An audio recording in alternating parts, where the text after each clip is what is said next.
You're listening to Almost Famous with Jim Francis Meza, only on LA Talk Radio.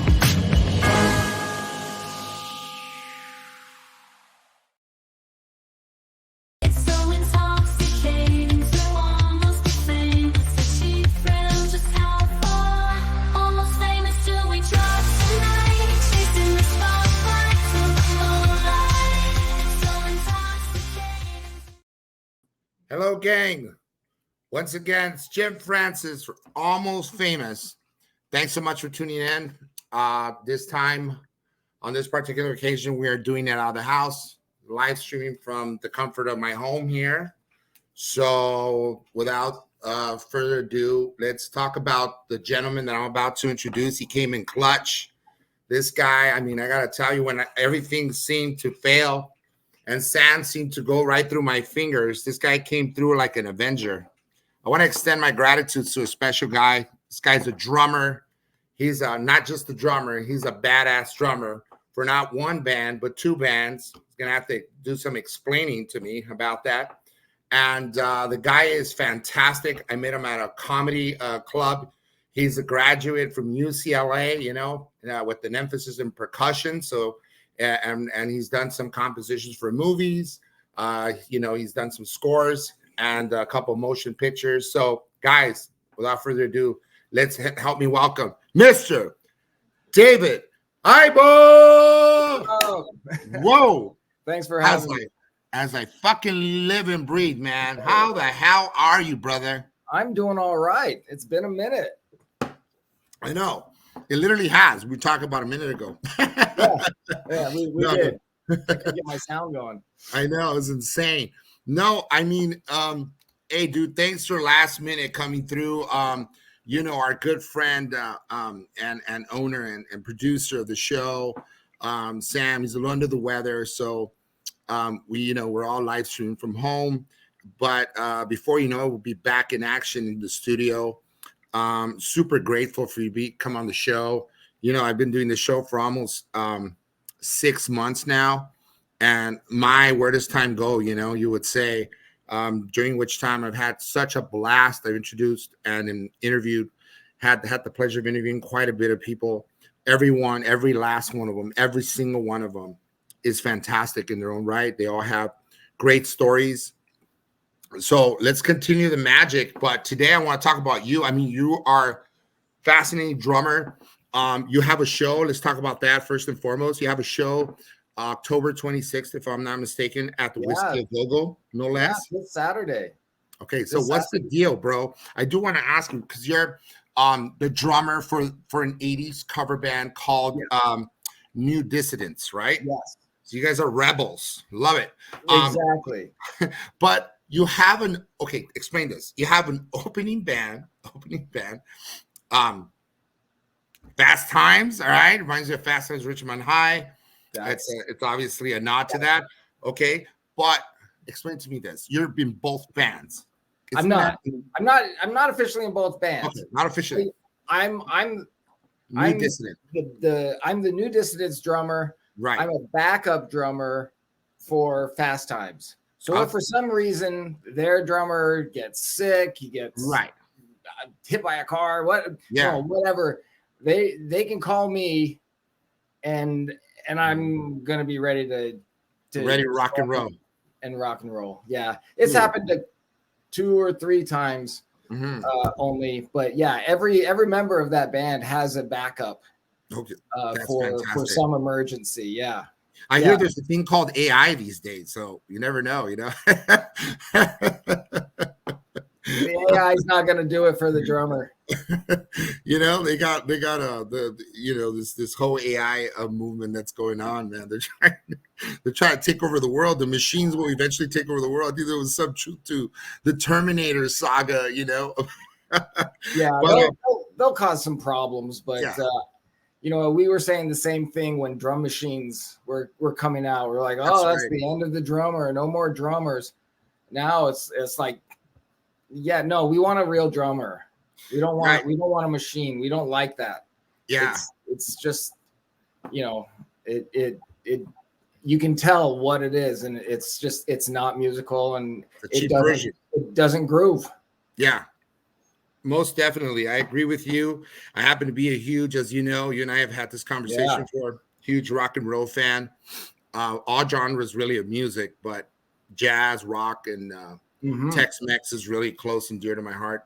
I have some family musicians, but let's talk about your childhood. So you grew up, you're a SoCal kid. You're like an Angelino, bro. Yeah. That's nuts. Where about town? Grew up in Santa Monica. It's a couple miles from the beach. Yeah. Wow. Beach bum? Were you a beach bum at all? Were you going out not. No, my parents kept me busy. I didn't have time. I was marching band geek, huh? Well, yeah, I was big time. Still am. I still am. I go out to the drum and bugle corps shows. You know, hey, geeks rule, bro. Geeks rule for sure. Yeah, cool geeks, bro. Because it's the cool geeks. Yeah, think about it. Tommy Lee was also in a marching band. You know, Tommy Lee was a part of the marching band. A lot of other drummers and rock stars have come out of marching bands. Honest to God, it's like you get free training. There are a few of them. There are a few of them. Yeah. But yeah, so I did that. Yeah, I did marching band all through high school and all through college too. Fun stuff. Wow, that's what's up. But you know, you also, like we talked about earlier, I mean, you're a bookkeeper. Well, you were a bookkeeper, and then now you started doing you know, kind of work for a real estate company, correct? That's your bread and butter. Yeah, that's my work. I do accounting for a real estate developer. That's how beautiful. I make money. It'd be nice to do it playing drums, but that hasn't happened yet. Right. Wow, you're at the cusp, man. Let me tell you, you're on. After all, you're on Almost Famous. So you're getting there. You're almost famous. If I cuss, will I be famous? Will that make us famous? What the fuck are you talking about? Oh shit! Yeah, you can. Oh, the fuck just happened? Hey, I gotta let's talk about how we met, dude. It was really cool because me and Carla, who's in your band as well, right? She's she's a bass player. She's also a stand-up comedian, correct? That's correct. Yeah. So she's a bass player and a stand-up comedian as well. Isn't that right? Awesome bass player. She's an actor. First and foremost, she does acting. She's an actor. Yeah. She also has a comedy duo, like a ukulele comedy duo called Songs That Embarrass Our Family. That's right. Yeah. Super funny. Really clever stuff. And then she's started doing stand-up I don't know, maybe a year ago or so. And man, yeah. Real talented girl. Yeah. Well, we met at Flappers. And remember we took this stand-up comedy class. It was just like a no-brainer. I said, let's do it. And then you were there, and we sat across from each other with my buddy James Walsh. Right. My boy. And then we started talking, I hit it off, and then next you know, like you went up and did our thing, and that was cool. What'd you think of the whole experience? It was a lot of fun. It was neat. I mean, it wasn't anything like that blew my socks off to where I was like, oh, I've got to do this. But it was fun. It was neat to go through the, some of the steps that the stand-ups go through, and just on the most basic of levels. But it was cool. It was fun. It was neat. I was really glad that I did it. Yeah. Me too. It was great. Met a few cool people there, and then some people I found out later that are actual stand-up comedians that just had nothing better to do on Saturday morning or Sunday morning. They just showed up. Fuck it, I got nothing better to do than show up to the class. Well, that was kind of what Carla's thing was. She was like, I'll go with you and do a refresher course. Yeah. Like refreshers are good. The basics are always useful. Everything all rolls back to the basics. If you forget about the basics, you're gonna think you're You're higher than where you're supposed to be. Everything you do has some fundamentals to it, and you need to know those. The building blocks, right? Yep. Foundation. Start somewhere. And now, so what's the deal? Like, what inspired you to do drumming? Yeah, specifically. What inspired me? I can't remember. Like, I just always liked it. I don't know if there was a particular band. I mean, I remember watching the Beatles. Yeah. And, and Ringo was back there just, slamming the drums, and the drums were shaking. And I was like, that looks cool. Yeah. I want to, that would be really cool to do. Mm-hmm. I don't know what it was. I think it was just a matter of hitting something. It was like, yeah, you're like, fuck it. I like that. Yeah, you get your frustration out, right? Oh, big time. Very therapeutic. Yeah, very therapeutic. Like a catharsis. Yes. Yes. Hitting stuff, and then you're like, hey, wait a minute. Oh wow, you can actually do something with this. I love it. Get out that aggression until you can play something nice and mellow. Then you're like, okay, I'm calm. Cool. And when did you start playing drums? Great. So I think I was in third or fourth grade, and we're talking the most basic of nothing. Like, I think my parents got me some Sears drum kit, like that probably cost $50 or less. I don't know. But hey, the Sears catalog, they looked a certain way, and then when you actually got them, they were like smaller, and they're like fucking plastic. No, they were like a very thin, like stainless steel with paper drum heads. Yeah. Like it was not for. It was primitive. It was for like a 3-year-old, not a what was I 8 or 9 or whatever. Maybe no, I would have been older than that. 10? How old were you? Third or fourth grade? Anyway, I wanted to do drums. I was 5 years old. I'm just kidding. I wanted to do drums in the elementary school band, but they didn't offer it. They were like, no. So I was like, trumpet. I'll do trumpet. I'll do the next loud, obnoxious thing. So I did that until 9th grade, and that's when I was like, I gotta scoot over. And so I did. They let me, and they shouldn't have let you, right? Oh no, yeah. So many things have gone wrong since then. The rest, as they say, it's history. The rest is history. And you walked away from music for a while, is that correct? Yeah.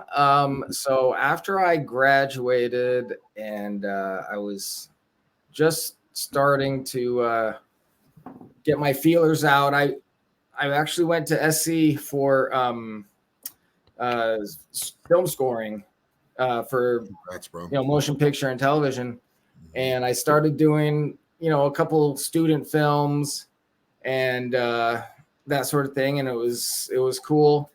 Then I started a family, and it was like, I gotta do something where I can be a little bit more responsible, rather than something that I still hadn't made a dime in, and there were no signs of like you smoked a dime, but I hadn't made a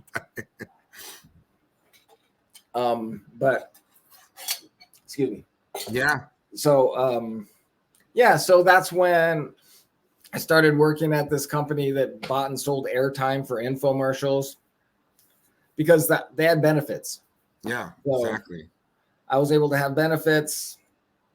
My wife, we had the baby, and then 2001 is when I switched over.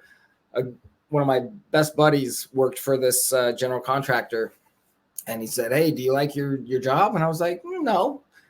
He says, "You want to come over and work with me?" I'm like, "Oh yeah, let's do that." He's like, "Yeah, we need some help." I'm like, "Okay, I'll commit to a year while I'm, still doing some music stuff on the side."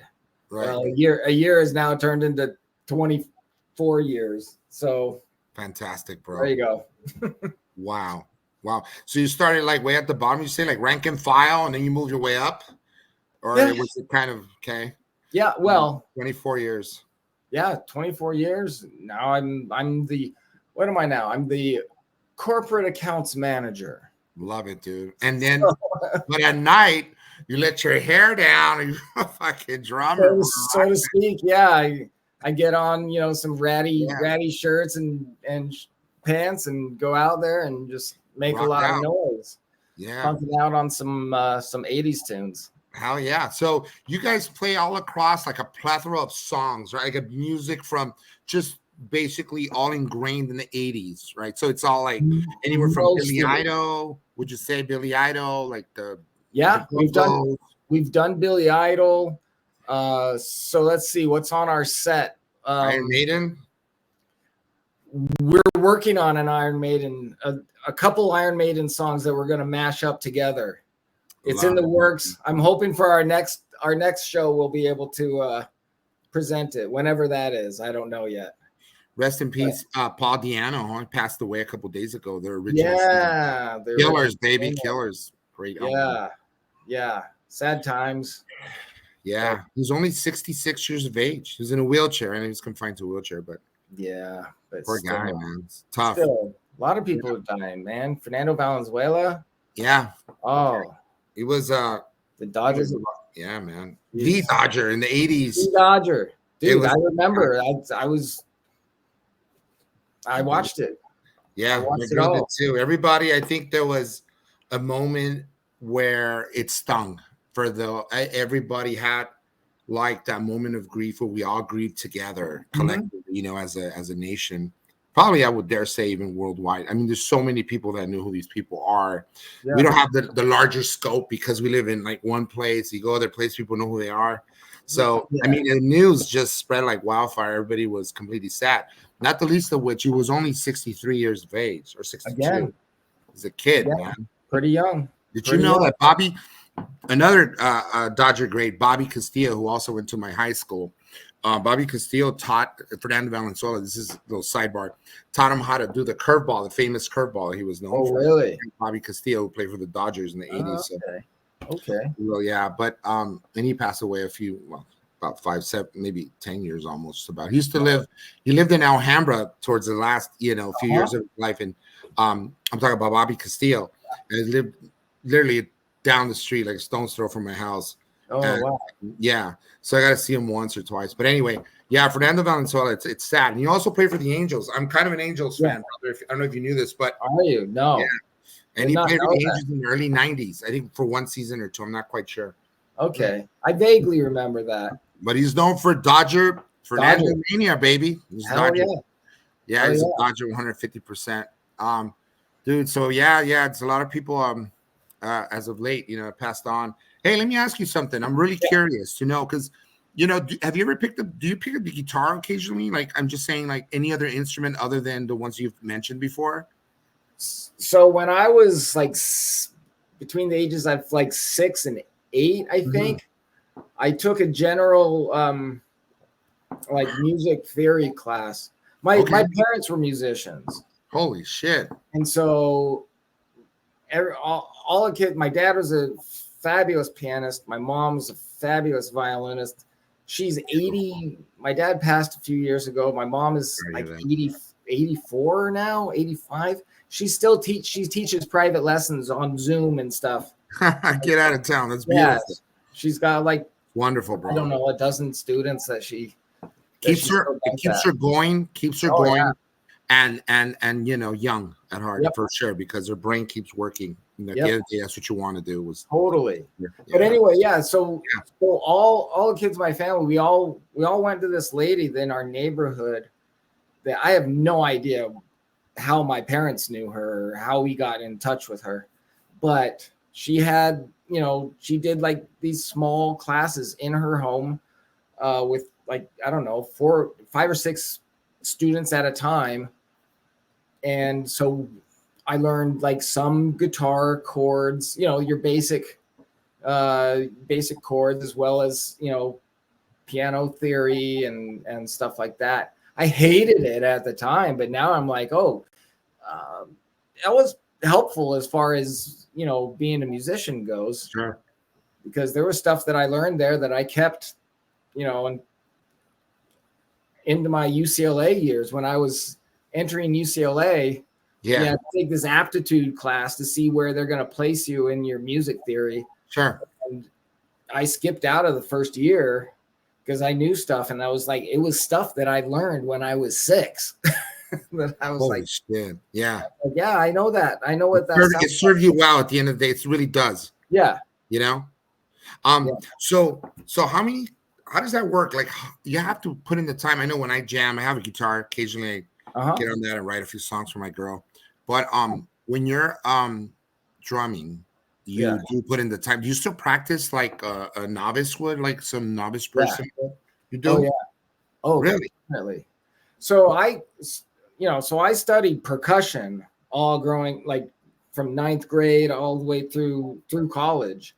Really? Now it was traditional orchestral percussion. Wow. I never had a drum set lesson. I could play the drums, and you know, I listened and played, you know, and I was no slouch, but I had my first actual drum lesson like a year and a half ago. No, like, you're freaking kidding. Yeah. No lie? No lie. You did. No kidding. No kidding. Really? Holy shit.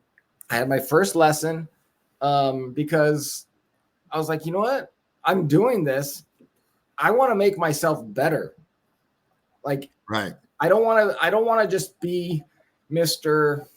You know, I can play boom, boom, boom, boom. You know, I want to be able to expand on things. I want to be able to play more precisely. I need somebody to say, yeah, that what you're doing right there, that sucks.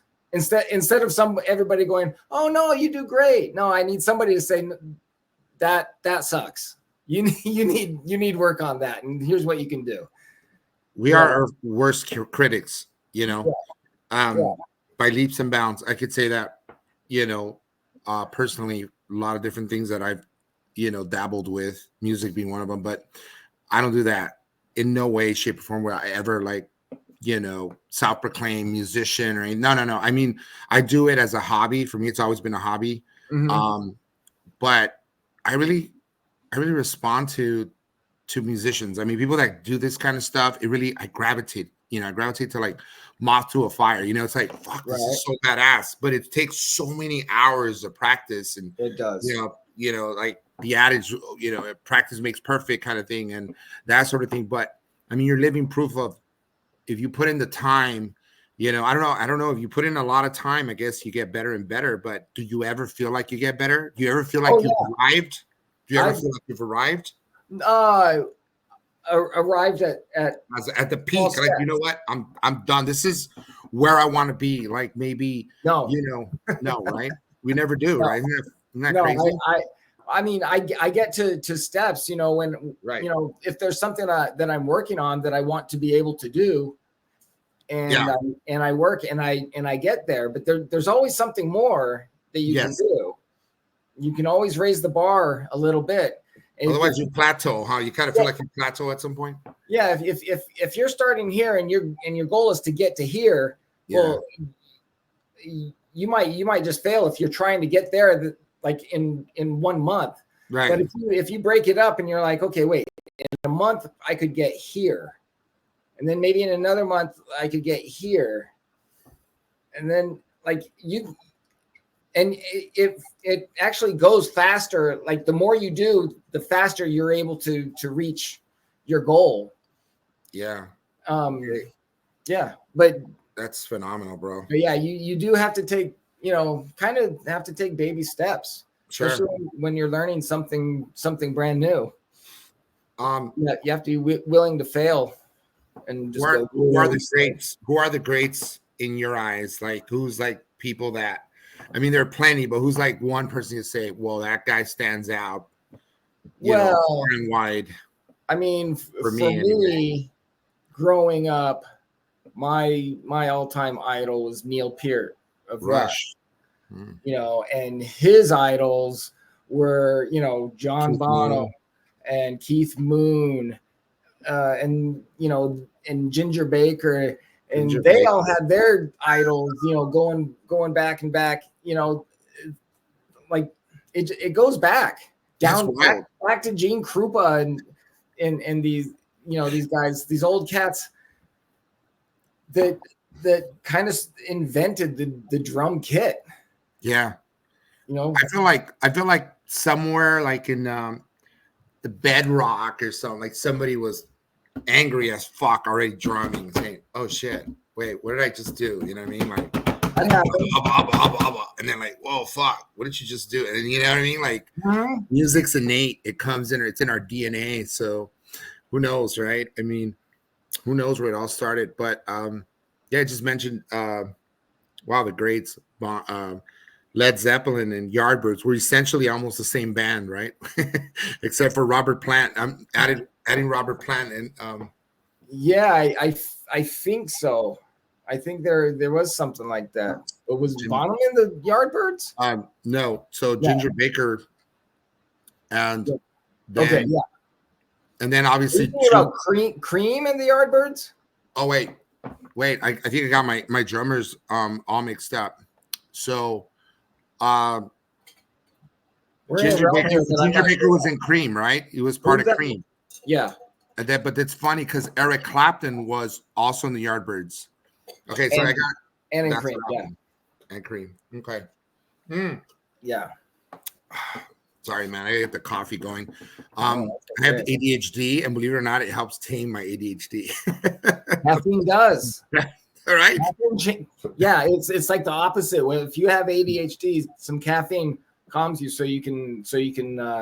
Are you suffer from the same beast or not? No. I know people. Yeah. So okay. So wow, it's pretty astronomical here. Like your family. So you had music playing. What would be considered your favorite kind of music? Like, what do you listen to mostly? What's in your playlist? If I'd be in your car, what's in your playlist? There's a lot of Rush. There's a lot of old classic progressive rock. Most recently, the last few years, I've been like obsessed with this band called Animals as Leaders. Animals as Leaders. They're a progressive metal band, 3 players. They're all insanely technical and talented. The drummer's name is Matt Garska. Okay. Then there are 2 guitarists, no bass player. Wow. They're 2 8-string guitars. Oh shit. Okay. And they're insane. One of the guitars name is Tosin Abasi. The other one's Javier, and his last name is blanking on me. But anyway, progressive metal. It's some of the stuff is like very listenable to, or listenable for your average, you know, metal, you know, listener, and some of it is really out there that like takes a few listens to go, oh, okay, I kind of hear what they're doing. But it's like they like to mess around with rhythms and rhythmic modulation and stuff like that, and chordal modulations here and there. But they're insane, and I've been kind of obsessed with them for the last little bit. That's interesting. Yeah. Do you like obviously you like punk rock, correct? I do. Yeah. I didn't get into it until just like the last I don't know, 7 or 8 years. You like the poppy kind, or would you say you're more like full on, you know, all hell break loose punk? I couldn't tell you. I honestly couldn't tell you. I'm that much of just a novice. Right. I went to my first punk concert a few years ago. I went to see Rancid. Oh, I love Rancid. At the crap, what's it called? Down by USC. Okay. Is Anyway. that new? Is it the new bank of something? No, it's another. It's an old place. Coliseum? Anyway, Okay. not at the Coliseum. Okay, cool. Another spot. It's a theater. Anyway, but they were outside anyway because it was right at the like tail end of all the COVID, crap. So it was Rancid, Dropkick Murphys. Oh, those are the classics, the 90s. Yeah. It was a blast. I mean, it was awesome. Yeah, well, yeah, that's some of the favorites. Like I also like a little rockabilly punk, like the Misfits. Yeah. Glenn Danzig got back with Jerry Only and got the band together, and that shit's really? I didn't know that. Yeah, for a couple of shows. I think they won Halloween night. I mean, rightly so. Halloween, their song, right? Big hit. During Halloween a couple of years ago, 2-3 years ago, might be even longer now. And that was so rad, dude. I mean, I've seen some of the YouTube clips. Just imagine the whole band together. They hadn't been together. I think they had another singer, Michael Graves. Okay. That was lead singer for a while. Yeah. Mm-hmm.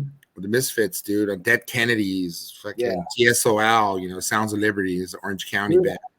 Yeah. So TSOL, that was a surprise for me. I live out in Agoura, right, like near the Canyon Club out here.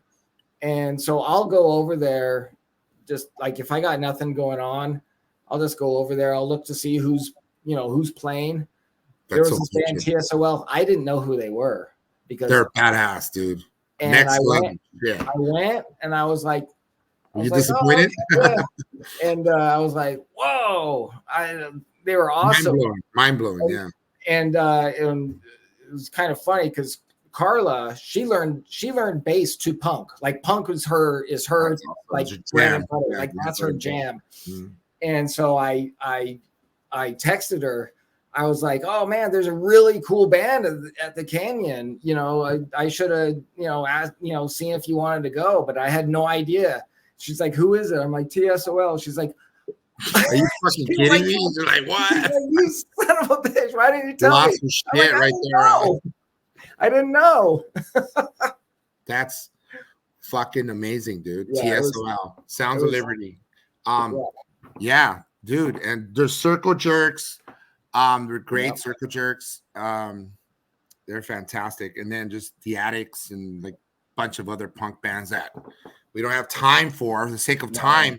We'll leave out. But dude, let's talk about real quick once again, because it's 8:35, believe it or not. Where did time go? Time goes. Fuck, we're having a good time. And we're just kind of barely like scratching the surface here. Let's talk about real quick the content. Okay, so what's the best venues you guys played at? Let's best venues that I've played at. Yeah, thus far. I love playing at the Whiskey. The Whiskey's cool. Whiskey Go-Go, babe. The Whiskey Go-Go.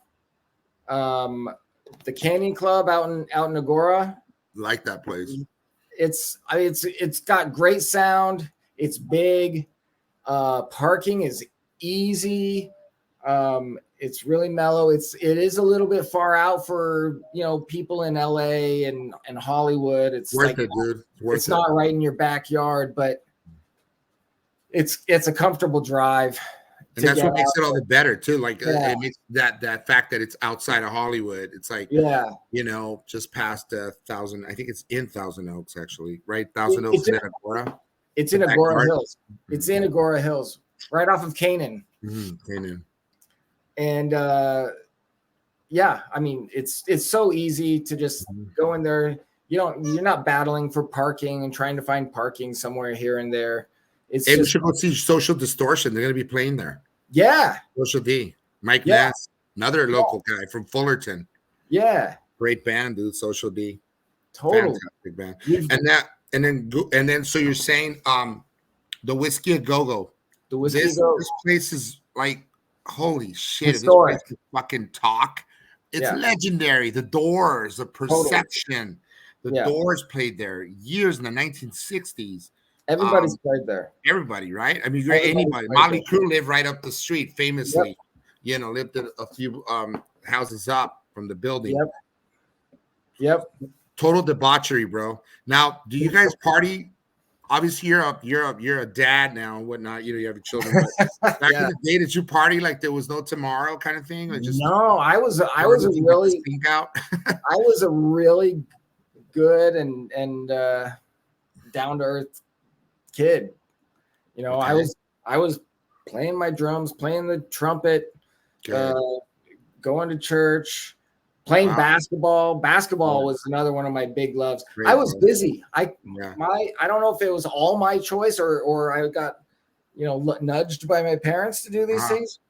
I didn't have time to mess around. I really didn't. Do you ever get fucked up? Real quick, do you ever get fucked up when you go drunk? When you ever drunk at all? So there was one show that we did at the North End in Hollywood. Yeah. Where we got there a little early, and you just blasted out your asshole. We ended up. We should have waited, but we did some absinthe before. Okay. Like before we played. I don't remember much of that show. That's the cool part about it. It went all right, I think. But yeah, I don't like to do that. I like to be able to know what I'm doing and I love that about you, man. And be in control, especially when I'm playing, because I've heard back, you know, even if I've like had, you know, a drink, you know, one drink too many like beforehand. Yeah. And I try to record myself, you know, of all of my gigs. So I can critique myself and go, oh, that sucked. You need to work on that. Or, you know, you could have done that better. Or that worked really well. Do that again. But anyway, I can totally notice when I had like more than one drink is it's fatal. It can be fatal as far musically fatal. And because I can't keep the straight beat. It's not good. It's not good. So no, the answer is no. And then after the show, all I want is water because because you're completely fucking like drained, dude. Like I've sweat so much. Yeah. So you're in great physical shape. I mean, you know, because if you're not, you will be by the time you've done this for a while, right? Is that the case? Yeah. If you're gonna play a lot, you do need to be in good shape. Good shape, yeah. Yeah. Do you that's it? Are you like a vegetarian, or what's your eating habits like? Are you trying to take care of yourself? So just in the last couple of years, my body seems like it's been going through some changes, and I've finally kind of adopted a carnivore diet. Okay. And so far, I'm loving it. I'm loving it. I've never been a veggie fan anyway. I ate them, but it was more as a just like, oh, well, these are supposed to be so good for you, so you need to. But since I adopted this, I'm just like, man, I don't think I'm ever going back. I feel so good. Invigorated. Totally. You're always on, David. You're fucking awesome. I got energy. I'm like for days. Feeling great. So, I love talking to you, man, and you're like fucking blessing to me, and you're awesome. And same to you. Thank you, dude. Thank you so much for coming on. Hey, can you tell me real quick, your social media handles, bro, so we can So on Instagram, I mean, you can look up David Iba, but I've got two handles there. One is just a private, but the other one, my drum one is Iba. That's IBA .drums official, and you can see that. And then the band handle is New Dissidents, both on Instagram and on Facebook, and on YouTube. And when will you be playing? So we're playing this Saturday at the Whiskey A Go Go. It's a big Halloween party. Fast Times, which you mentioned earlier, they're an awesome 80s cover band. They're headlining at 10:30. We're right before them at around 9:30. There's other bands. Doors open at 6 o'clock. If you want discount tickets, hit me up, and I'll send you a link to get on our discount ticket list. It's like we got them for $15, but if you go to the door to the whiskey website, they're like $20 plus some fees. Like they're bleeding you, you know. They always have some fees, but yeah, we can get you in for $15. So just hit me up if there's anybody out there, you know, got the scoop. That's our show, man, bro. We're gonna have such a great time at the show. Yeah. You know, you gonna come out? Yeah, we're as soon as my wife, you know, she turns that corner, you know, she's been under the weather lately. You got 3 days. You got 3 days. Yeah, to recover, and then hopefully we can make it out. Yeah. I'll be looking for you, VIP. I'm gonna have a limo, stretch limo. I'm gonna drive us. You know, I was a Formula. There you go. All right, my man. Well, that's it. That's the show. Thanks for coming on, my brother. David, Iva, guys, take it away. You're listening to Almost Famous with Jim Francis Meza, only on LA Talk Radio.